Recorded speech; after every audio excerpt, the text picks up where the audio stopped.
Alien Earth Ending Explained, how it sets up a wild sci-fi horror story for Season 2. Alien Earth ended its season with a major cliffhanger, and we need to see more. Alien Earth has reached the high-stakes climax of its first season, and as we said after Episode 7, Emergence, there were a lot of dangling plot lines that needed to all be tied together in the finale. We don't know yet if Alien Earth is guaranteed to get a Season 2 renewal. But showrunner Noah Hawley definitely seems to be banking on it, given where he leaves things by the end of Season 1. Obviously, this post will be breaking down the Alien Earth's Season 1 ending in full spoilers, while also discussing how Hawley has set up a very interesting sci-fi horror story that could be explored if Season 2 gets greenlit. Alien Earth Ending Explained, The Hybrid Supremacy.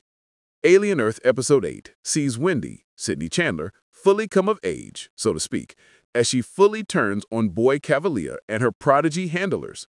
Episode 7 saw Wendy, her brother Hermit, and other members of the Lost Boys hybrids try to stage a jailbreak using a xenomorph drone as their ally.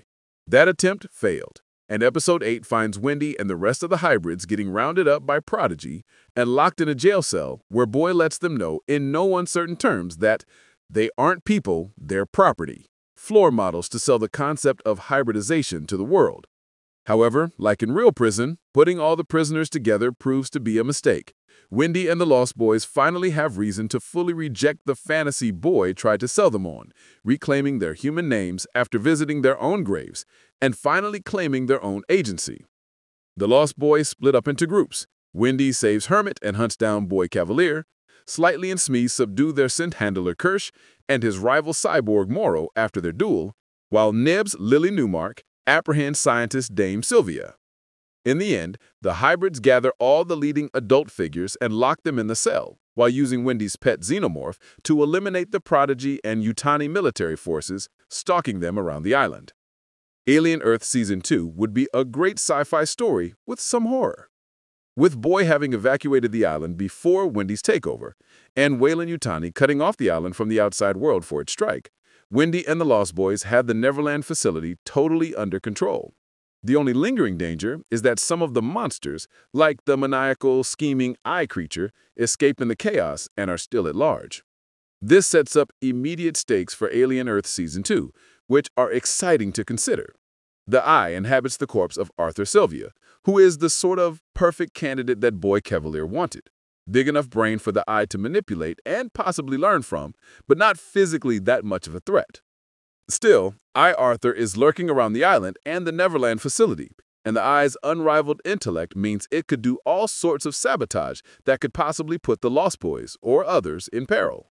And it's hard to believe that the Eye has forgotten that it was Boy Cavalier who tried to make it submit to his will, or will let that grudge go. And everyone should be scared of what would happen if the Eye ever gets itself into Boy's head. Of course, the richest soil for Alien Earth Season 2 to play in will be less about the horror and more about the sci-fi.